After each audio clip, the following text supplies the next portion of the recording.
Hey everyone, this is Dr. Casey Johnson. Thank you so much for taking time to listen to the Unlock Wellness podcast. I know you're going to love today's episode with Drew Trott. Drew is doing some amazing work, so I'm excited to have him on to share a story with you guys. If you've been loving the Unlock Wellness podcast, be sure to jump onto iTunes, subscribe, and write a review. It really helps me out a lot, and I really appreciate all of the feedback and support. Also, be sure to follow me on social media to keep up with the latest podcast episodes. The best way to connect with me is on Instagram, Facebook, and Twitter. My username across the board is at Dr. Casey Johnson. That's DrKaseyJohnson. You can also check out my website at drcaseyjohnson.com. It has all of the past podcast episodes and more information about each guest under the Listen tab. While you're on my site, be sure to check out the Shop tab where you can check out my first book of my Healthy Children's Book series. Thank you again for listening. I hope this episode leaves you feeling inspired to start making positive changes to your health.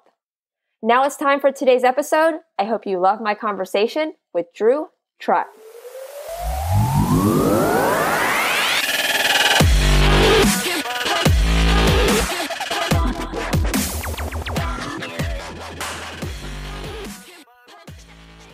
Welcome to the Unlock Wellness podcast. I'm Dr. Casey and excited for today's guest. I'm here with Drew Trott, and Drew is a plant-based nutritionist and host of the Plant Source podcast. And he's doing some amazing work in the plant-based world, so I'm excited to have him on to share a story and everything that he's working on. So, Drew, thank you so much for taking time to come on. I'm excited to have you. No, thank you, Casey. I had the pleasure of talking to you last week on my podcast, and yeah, I think it's going to be fun to return the favor.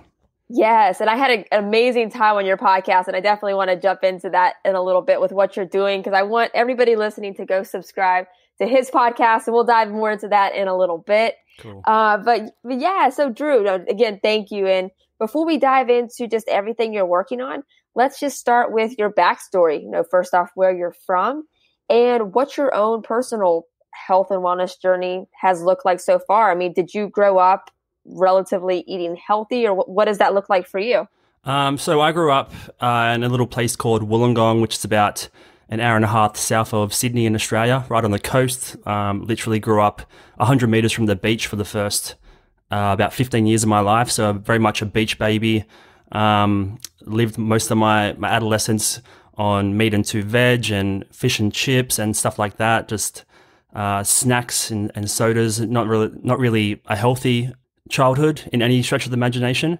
My parents used to sort of feed us vegetables and stuff here and there, but I would just rip into anything that was in the cupboard, whether it be soft drinks or potato chips or muesli bars. I used to surf and bodyboard a lot growing up, so I'd just go and surf for a couple of hours after school and then come home and just tear into anything that was in the cupboard. But wasn't really health conscious at all growing up, or even fitness oriented. Never really played sports or anything like that. So it was quite a long process in terms of getting into my early adulthood and sort of finding my own path in terms of health and nutrition. But yeah, growing up, never really thought about health and nutrition. Plant-based eating and veganism sort of came onto my radar when I was probably about 14 or 15, when I started getting into a lot of punk rock music and even bands that were promoting a straight edge lifestyle, which is essentially no drugs or alcohol or any animal plant-based products. But yeah, a lot of the bands that I looked up to and idolized were promoting that sort of way of eating and talking about how easy it is for them to eat vegan on the road.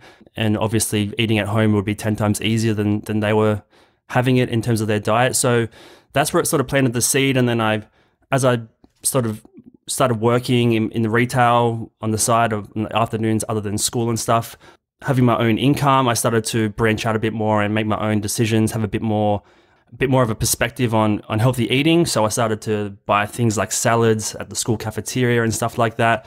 But that's pretty much it. I didn't really think about health or nutrition at all until sort of 18, 19, when I started to really try vegetarianism a few times. But then it just evolved from there, and I decided on going to university as a mature age student, which is pretty much when I started my vegan journey. No, that's really cool. And it's interesting you talk about being influenced so much by a band that was promoting that. I've had a few guests that have said that before, and that's interesting to me because I never I mean, I guess I never listened to a band that was really talking about veganism or anything like that. Yeah. What were some of the bands that you're talking about whenever you were talking about just who influenced you? There were a few bands that were like fully plant-based or vegan, but for the most part, it was just individual members. So like Davey Havok from AFI, which is sort of like a punk rock, sort of goth punk rock type of band. He was really progressive in terms of talking about veganism and things along those lines. Some members of like Blink-182, sort of in the pop punk realm. Tim, the lead singer and guitarist from Rise Against, was a really prominent figure. But a lot of the stuff, I was reading a lot of magazines back then. Social media was only just sort of hitting the radar. MySpace was around at this time, but a lot of the information I got was from music magazines. So obviously grabbing those magazines that had nice full-length articles from some of your favorite artists. And there was always like peppered information in terms of that way of eating. And that's how I fell into it. But it's also very tied into the skateboarding culture. Punk rock and skateboard sort of goes hand in hand, and that sort of subculture of bucking the trend and trying to do something a little bit more alternative, which I guess veganism at the time was sort of falling under that sort of umbrella or category. Yeah, that's cool. So whenever you decide to start trying out like vegetarianism, was there something that led to that or like a tipping point, or did you just decide one day like, hey, I'm going to give this a shot, been wanting to for a while, like that kind of thing? It was never really a conscious effort on my part to say, hey, let me try being vegetarian. It was more, as I said, just making healthier options at the school cafeteria. I don't know if I was trying to, again, buck the trend and be the odd one out and not go for the chicken gravy rolls or the sausage rolls and stuff. I'd always sort of lean towards getting just a basic salad sandwich with, just a general salad sandwich with some cheese or something on it. And then even after school, I never really thought about it that much. I always heard about it from some of my bands and stuff. It was always in the back of my mind, but I never made the leap of actually going full on out and trying it. But even, post school, just hanging out with mates, I would always, whatever restaurant or something we'll go into, would always try and find the vegetarian option or the meat-free option. But it was never really a conscious effort until I started university. So as I said, I started university as a mature age student when I was around 23. And to get into university, I had to do like a bridging course over the summer just to show them that I could get the grades that were needed to get into university, obviously. But one of the major assignments that I had for the English component was to write an essay and do a presentation about my findings. So we'll give them basically a list of topics from things like euthanasia and stuff like that. And the one that stood out to me was obviously the one to do with animal rights or veganism in a sense. I think the topic was titled, Should Human Needs Negate Animal Rights? And I was like, yes, that's for me. That's 100% what I want to go and research. I spent, I think, 2 months over the summer researching that, reading books by people like Peter Singer and Michael Pollan and people of that nature. And then came to the conclusion that, hey, human needs don't negate animal rights. They should have animals should have rights. And that was sort of the catalyst for everything that's followed. So whenever you started doing the research for that paper, do you remember anything right off that you saw it and that was kind of it for you? You know what I mean? I'm trying to think of whenever, like a lot of people, like I didn't go into it for animal rights at first. Now I understand all of it and why it's so important. But, I remember watching something like Earthlings for the first time, and that just, you can't unsee that. So was there something that you personally saw or read and that was game over for you once you saw it? Not particularly. Like, it was quite a while ago. It was 7 or 8 years, or 8 years ago now. I recall having a long period of that time being very hesitant and reluctant to make the final argument that animals do need rights. I was always in the back of my mind playing devil's advocate and being like, humans need nutrition, they need animals for food and stuff. So I was very reluctant to even have that final decision to skew my paper in a certain direction that I believe was true, but not necessarily. It was more to do with, the animal rights and the cruelty of animals and the suffering and stuff. And it wasn't until after I'd made the decision to go vegan that I even started looking at those documentaries. And for me, I'm more of a visual learner. So looking at those documentaries prior probably would have made me go vegan earlier, I would imagine. Right. Well, like with most people, I think if they see those documentaries, earlier on, I guess kind of hit or miss, right? If they were mentally ready for that or not, kind of depending on where they're at, because, you probably needed that stepping stone to get where you had to go, because it's a big decision and it's a big process to kind of get to that point. Absolutely. How long did it take you to kind of transition from being vegetarian to going vegan? Well, I wasn't vegetarian. I was still, I'm sure I was still eating cheese, and I probably had meat and stuff at that point. I was still living at home, so I was very much reliant on what my parents were cooking. If I was out with some friends, I would always try and eat, again, vegetarian if it was an option, but it was an overnight thing. I think once I did that final presentation, and I had about two or 3 weeks before my actual undergraduate degree kicked off, I'm pretty sure I just did it overnight. I remember telling my parents and some friends that I'm doing it, and then from there it was just no going back. Once I've put it out into the universe, I just made it happen. How was that for you? Did you have a lot of pushback from family and friends, or was it pretty easy transition? I got a little bit of, it wasn't really a pushback. It was more, no one really knew what it was. Like it was a small coastal town. There wasn't really any advocates or influencers in that realm or anything. At the time, I probably did very little research on the nutrition side of things. It wasn't until much later in my degree that I actually started to study nutrition. But yeah, I got a bit of pushback from friends and stuff, but I just took it with a grain of salt and just soldiered through. The more research I did, the more it made sense to me. To be honest, for the first 6 to 12 months, I was probably eating a horrible vegan diet. I don't remember ever liking beans or even trying to cook tofu for that first probably year. I imagine I was probably just making salads. I wish I documented some of my daily foods and stuff like that back then. It'd be interesting to look back on now.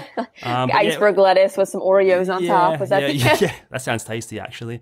But no, there was a little bit of pushback, more not really mockery, but just some light jabs and fun to be made of it. But yeah, no one at the time in my family or in my inner circle really knew what was going on, let alone myself, to be honest. Yeah, right. Even having there was a learning transition, right? So even having that learning transition where you didn't even eat necessarily very well, did you notice any effects of that? Or was it really once you started to apply more of what you were learning that you started to feel successes from doing that, whether it was more energy or just healthy overall? What kind of, positive things were you noticing as you were making those changes? To be honest, I didn't feel any different. I wasn't overcome with a crazy amount of energy or anything like that. Still to this day, I don't think my energy levels changed that much. Obviously, if I have a particularly really high quality meal with a lot of variety and raw ingredients and stuff, I feel energized, but nothing that I recall. I would have lost a bit of weight. I probably lost 5 kilograms or something like that in the first couple of months, just from reduction in all the fats and oils and stuff coming from meats and cheeses and the like. But no really foreseeable difference. It was more of an internal sort of mental shift. I started questioning more on the ethical side of things and the environmental side of things and sustainability. So it was more of a mental awakening rather than a physical transformation from my story.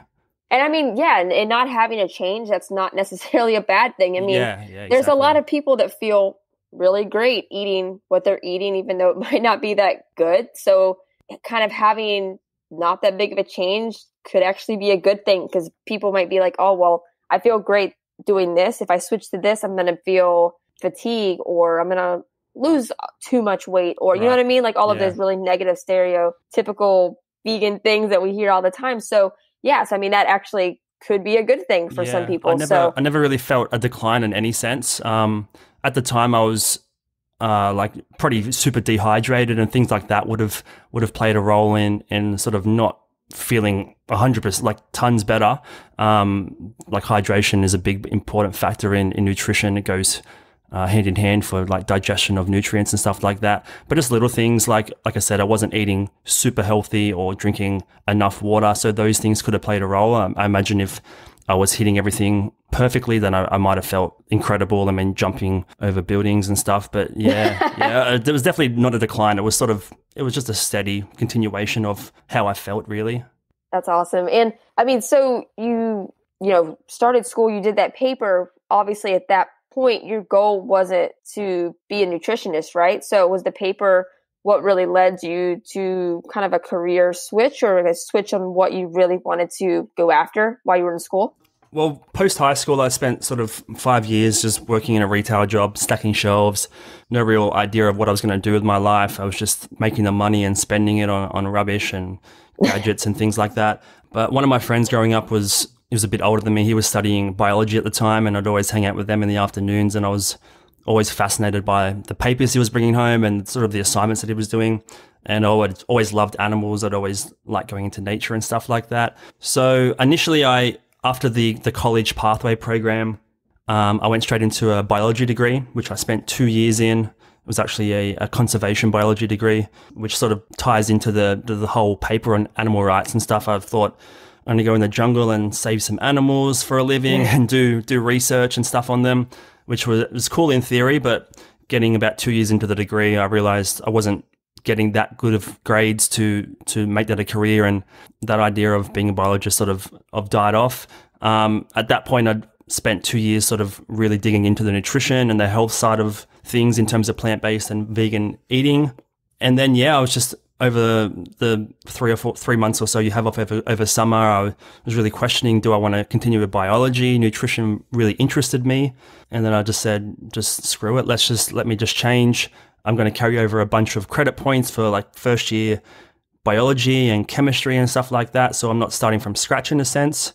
But initially biology and then switched over to nutrition, and I started getting much better grades, and I was finding it more interesting, and I was more engaged in the content. I was staying up later studying and stuff like that. But nutrition was never like in the back of my mind in terms of a career or anything. It was just a natural progression in the way I was thinking.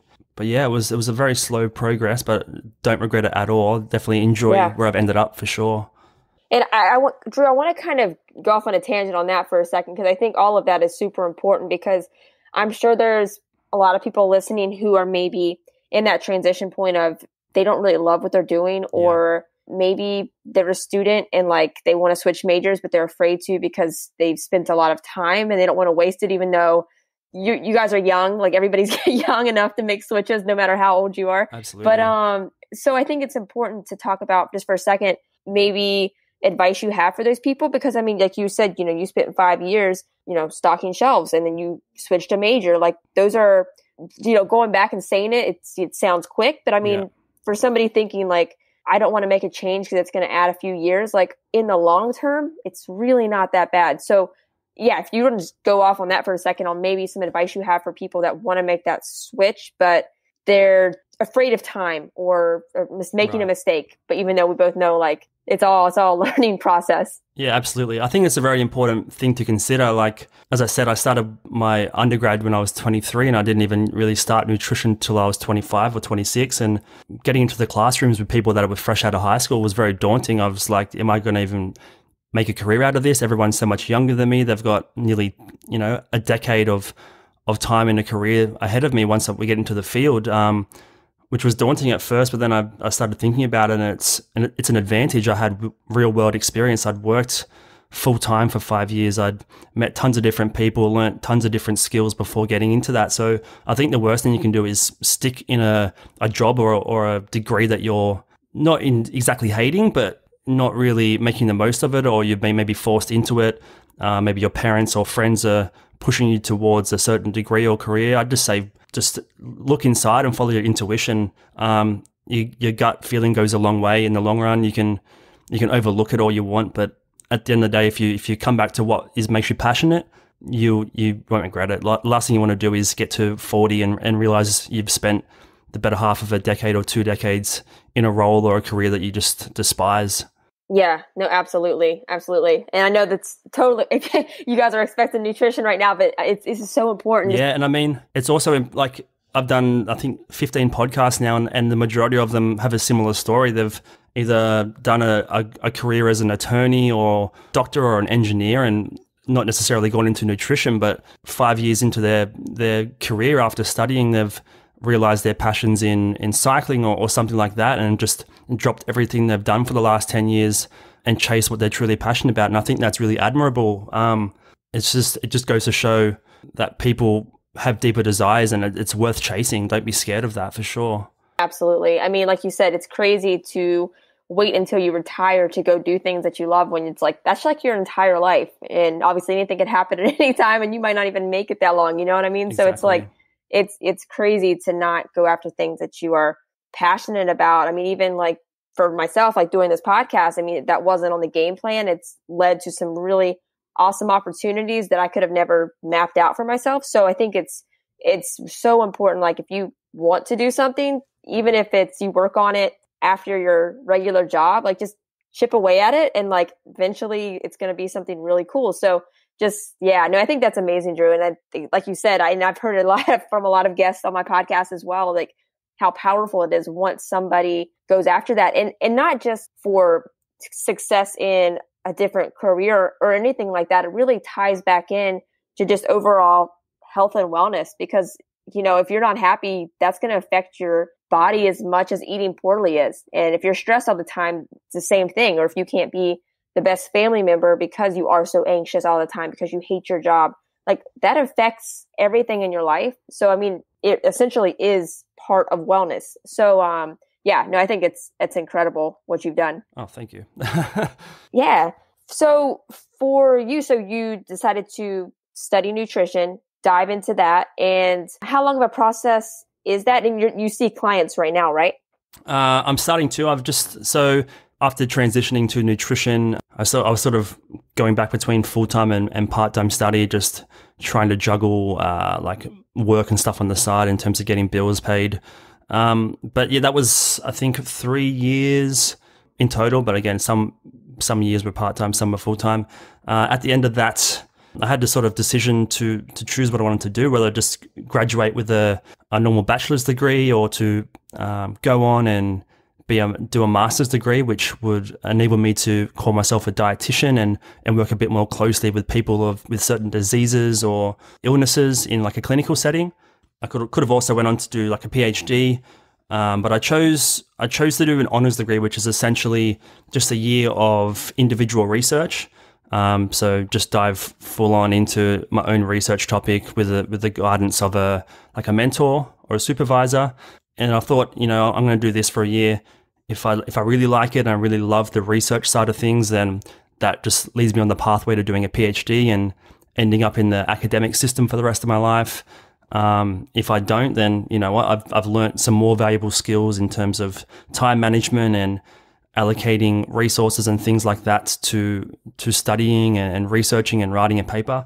So yeah, I spent a year post my bachelor's degree doing honors research on seaweed, in fact. So I looked at long chain omega-3s in an Australian native seaweed. So some of your listeners might be aware of like DHA and EPA, which are long chain omega-3 fatty acids, which majority of the population would get from fish, but the fish actually eat it from microalgae, so really tiny forms of algae or seaweed.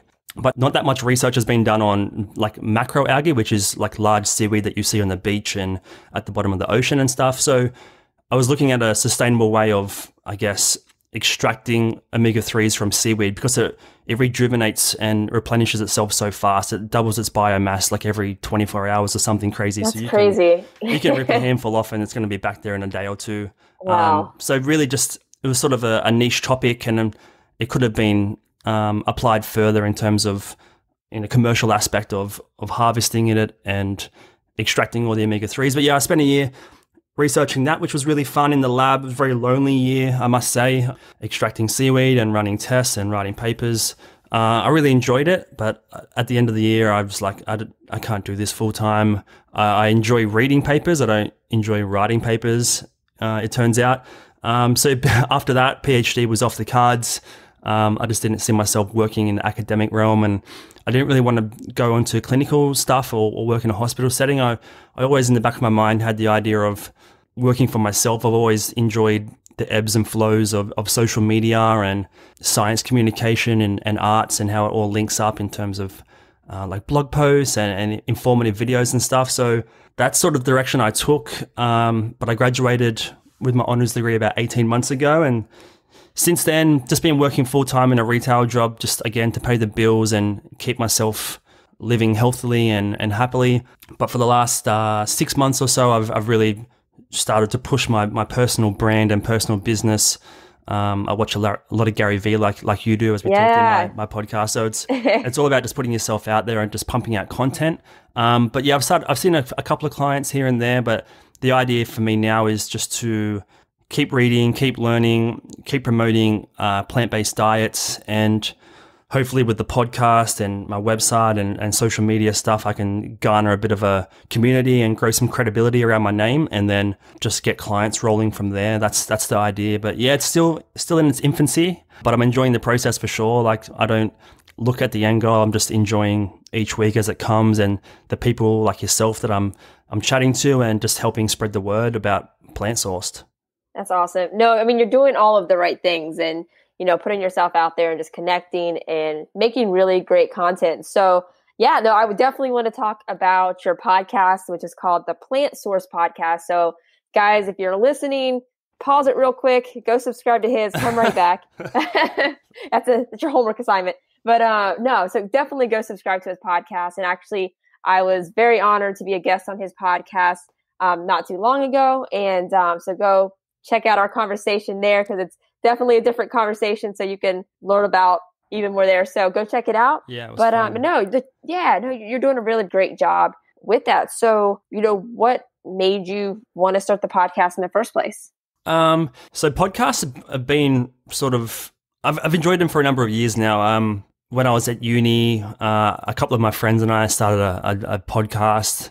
It wasn't particularly organized or anything like that. We just sat around and talked a bunch of, I guess, current news articles. We only got 4 episodes deep, but I like the idea of sitting down and talking to someone long format with friends. It probably wasn't the best idea in hindsight, because you know them quite well. You're not really getting a new perspective on things right. or life, but it was sort of a good way to dip my toes in the water in terms of setting it up and editing, and just getting a vibe for how conversation goes, because it's not often in life you get to sit down for an hour or even half an hour with someone you've never met before and talk about your experience and their experience, and sort of just get a different understanding or perspective. It's very, very rare these days. You can talk to people in DMs and stuff, but it's for 30 seconds of time.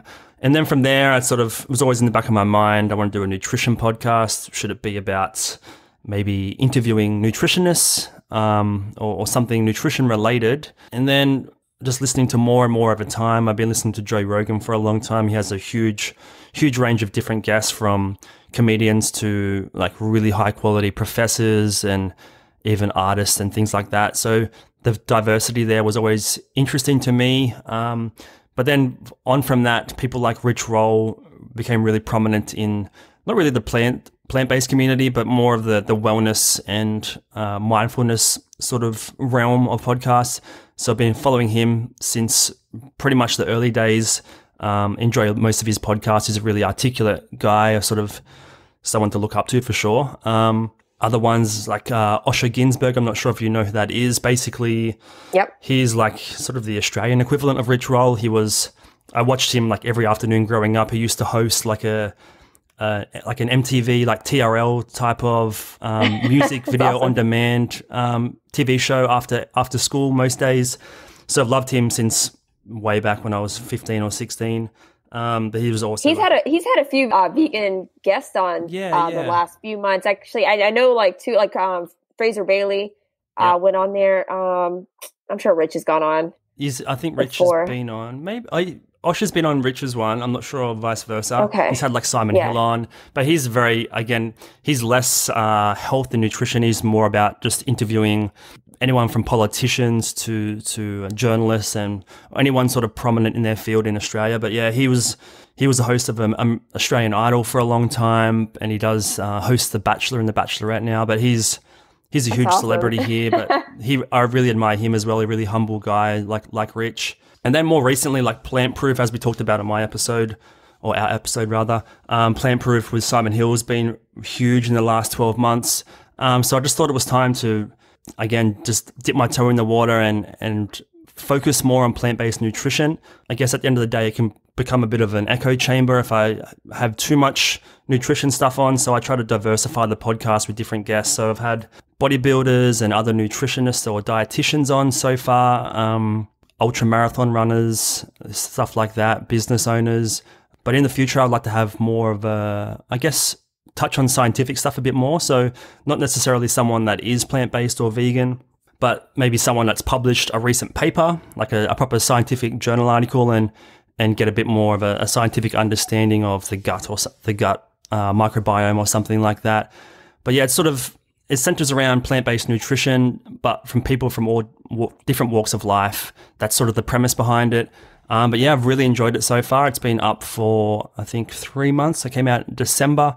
I'm just putting out one a week at this point. I think any more than that is going to crush me, and I'm going to just not be able to tolerate or handle that much content. But yeah, one a week's really, really fun at the moment.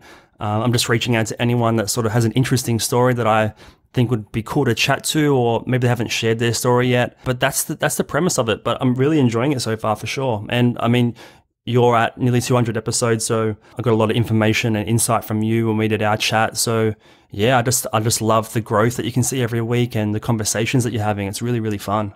Yeah, it's just building that community is so huge. And like, what do you think, starting your podcast the last few months, so if somebody's listening, like, what do you think the biggest learning curve has been for you just starting yours? Learning curve about the podcast, you mean, or just about like having one in general? The biggest learning curve? Good question. I guess the biggest learning curve is it takes a lot of time. It takes a lot of time and effort. Yeah. Like you can listen to a podcast and it seems relatively simple on the outside, but so much work goes into it in terms of researching guests and yeah. You gotta watch. You mean you don't just post the audio right after, Drew? Yeah, that's not what you exactly. But you got to research. Yes, you have to. Like for example, if you have someone that has a YouTube channel, like it's going to serve you well in terms of the conversation and to watch most of their content and to find commonalities between the two or even differences and touch on those is really important. But making the artwork and writing the bios and scheduling it and uploading it all takes a lot of time. But yeah, anyone that does more than one a week, I take my hat off to because that's a lot of work.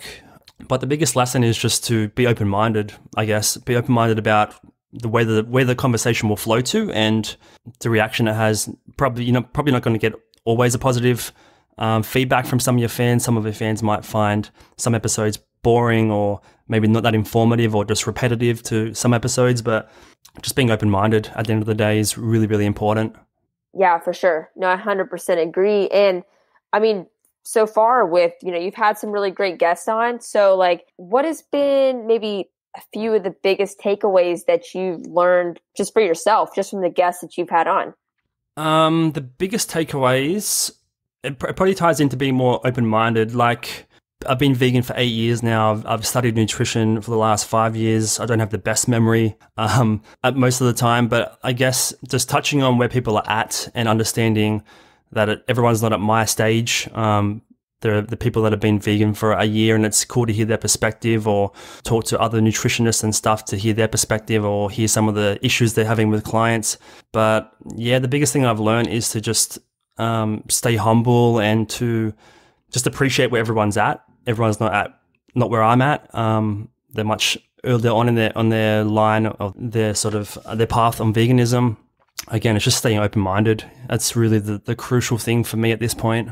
For sure. No, I think that's an amazing point to make. And I love the point that you made about just talking to people at different levels, whether they are newer to being vegan or newer to just really taking care of their health in different ways, to whether they're just a veteran, like been going at this for 10, 20 years. It's so different, but it's so inspiring as well, not only for your guests, but like for yourself too, like personally, like I know I grow each time that I speak to a guest. There's always takeaways that you can take for yourself personally as well. Yeah. And I've been pretty reluctant, like initially, to have anyone on that's been vegan for less than a year. I don't know why I had that mindset. Like even last week's episode, a week or two episodes ago with, Jacob McGinnis, which is a nutritionist dietitian down in Melbourne. He did a whole nutrition and dietitian degree at the same university that I went to, but he didn't even try plant-based or veganism until after, like a year ago, like after his degree. So that was a huge episode for me, and like the listeners and the fans really enjoyed it because it was a fresh take on someone that's only been eating that way for a year, but they always have the science behind them as well. So yeah, again, just being open-minded. Not everyone's at your stage.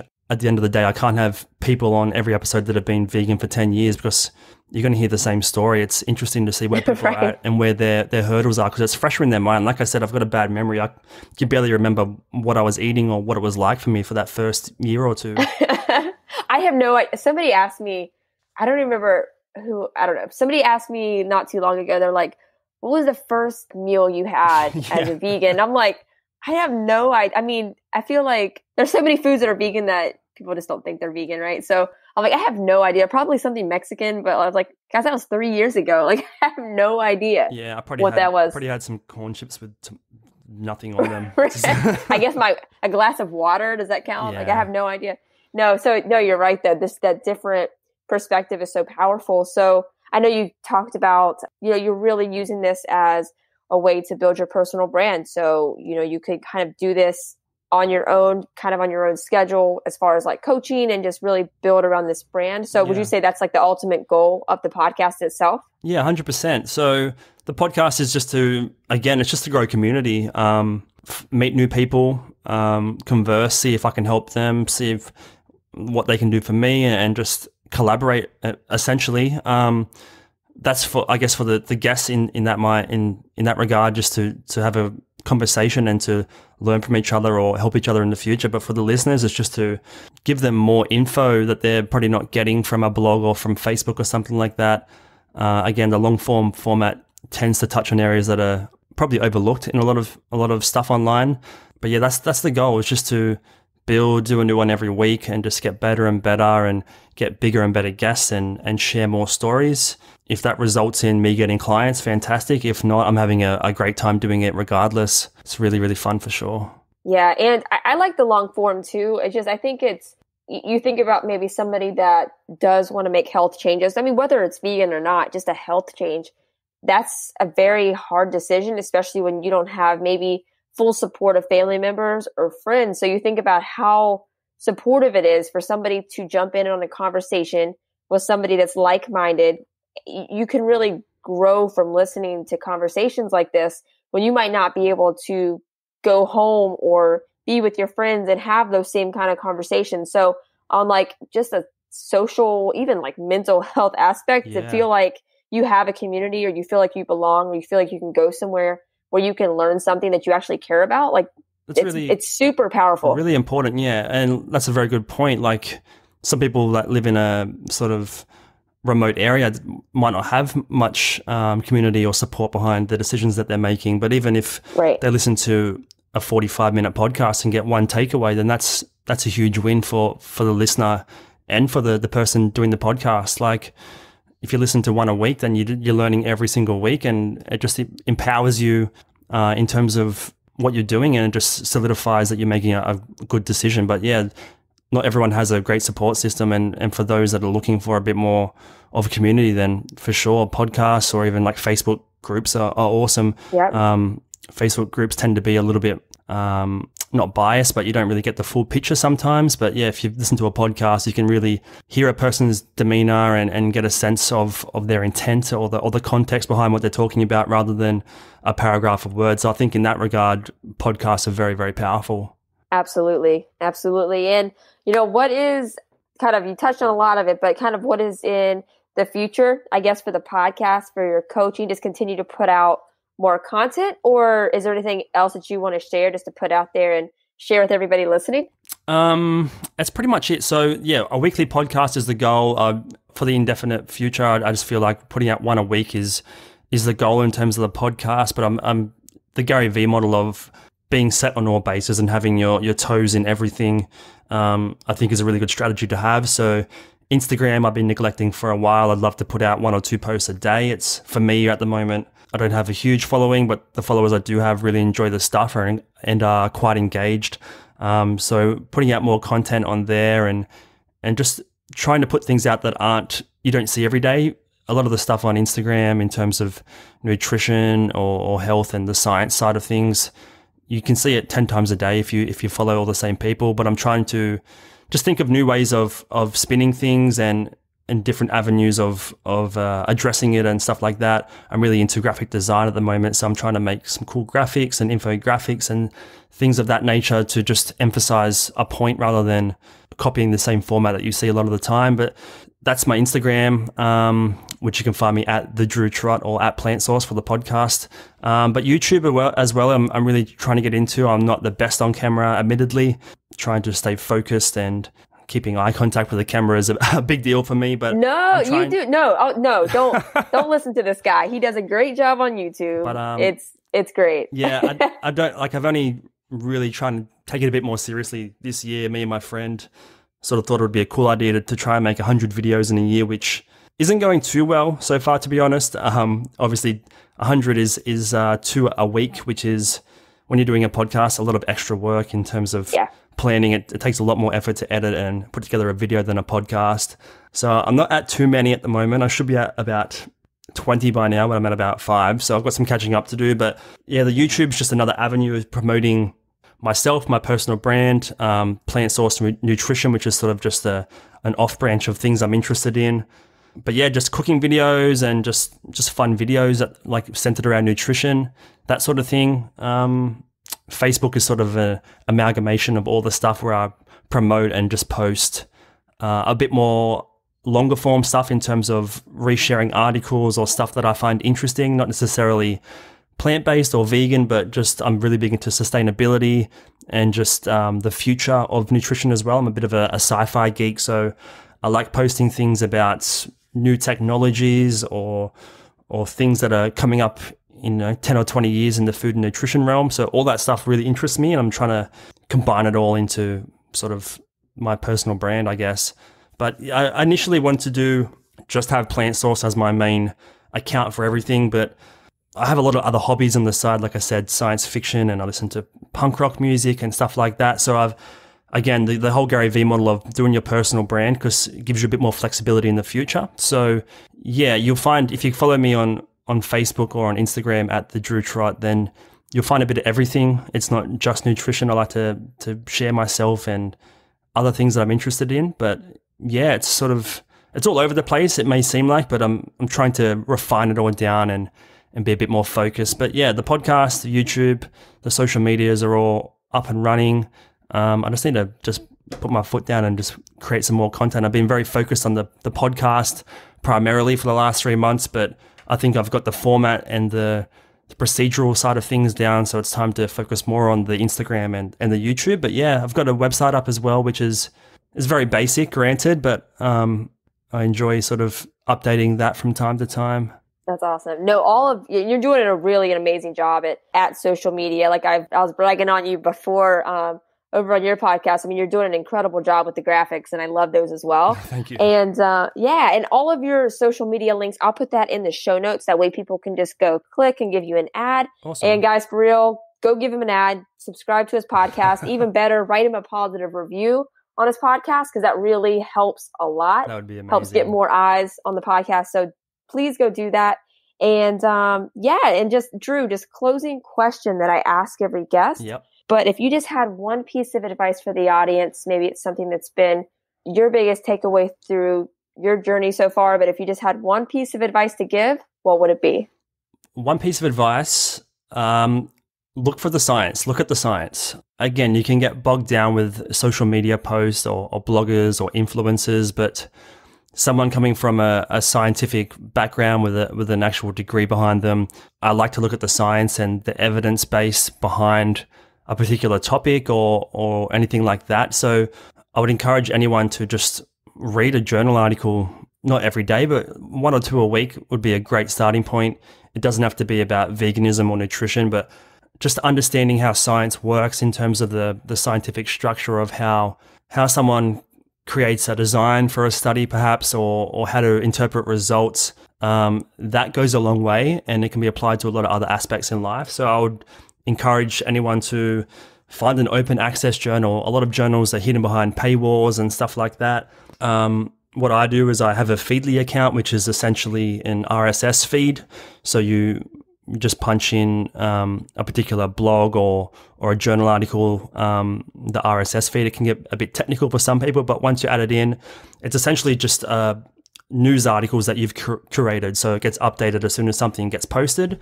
So what I did is I went and just Googled open source or open access rather nutrition journals, added them in, and anytime there's a new article, it'll just add to the feed. A lot of it is probably stuff that's completely irrelevant to you or really in-depth in looking at a particular disease state or something of that nature. But yeah, just reading journal articles would be a huge benefit, and it would just give you a bit more open mind and get you critical thinking a bit more rather than just reading a post about Sally that's got an improved her diet from eating potatoes or something. But yeah, just look at science, learn science a bit more. I imagine a lot of people were pretty put off by science in high school and stuff. I was the same. I never really enjoyed it. Oh, me too. But science is super interesting. Like, there's a lot of it. A lot of it can be biased as well if it's funded by a particular interest, or a particular group or corporation maybe. But just read articles, find out how to interpret results. That's what I would encourage for sure. Absolutely. No, I love that. Drew, I'm trying to have like a research, almost like a book club, but like a research paper club. Yeah, we used to do that in uni. So did you? There's a few of us that were doing honors at the same time. So the coordinators would get, or the supervisors would get together, and we were also researching seaweed at the time. So it would always be like a seaweed related topic, but we'd all read it and make notes and stuff. And then one person would sort of, I guess, moderate or adjudicate the discussion, talk about critique it and talk about its flaws or its positive aspects in terms of the way it was designed and stuff like that. It just really opens your mind up to critical thinking, which is, again, super important. I did try to start a nutrition book club with a bunch of nutritionists, but with everything else going on, I'm not really a big book reader, but I would love to read a book a month, but I just can't find the time at this point. But yeah, nutrition sort of journal club would be really cool. I'd be into that for sure. Yeah, maybe we should set that up with a few people, because that would be cool. Even if it was just like, if everybody committed to like 1 or 2 articles a week, that's pretty doable with most schedules, right? So yeah, and they're not, that would be cool. Not that terribly long. Like, you can get some review articles or maybe a meta-analysis which compiles, say, 100 other articles into one cohesive conclusion. They can be, upwards of 50 pages, and I don't expect anyone to go ahead and read one of those unless they're really into a particular topic. But just a general article might be 8 to 10 pages. It might take you anywhere from 10 to 30 minutes if you're a bit of a slow reader and really trying to work out what's going on or the way things are worded. But yeah, 30 minutes a week is not much to ask. But you can learn so much from a journal article, and you can also get references to articles that they've linked and referenced. So you can read one article about diabetes and meat or any sort of correlation and go down an entire rabbit hole in 50 articles long. Like, it's a never-ending battle, really, in terms of reading articles. It can just go on forever. It's crazy.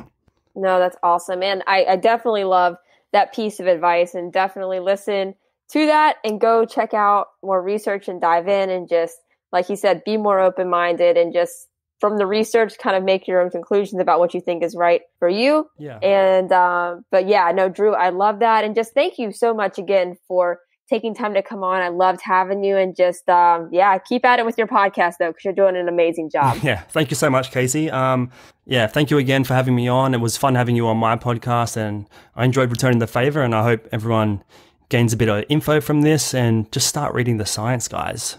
Just get out there and do it. Thank you guys so much for listening to today's episode. I hope you loved my conversation with Drew.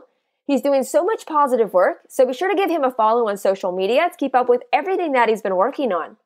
You can find his social media links that we talked about in the episode in the show notes, but you can also find them on my website as well at drkaseyjohnson.com.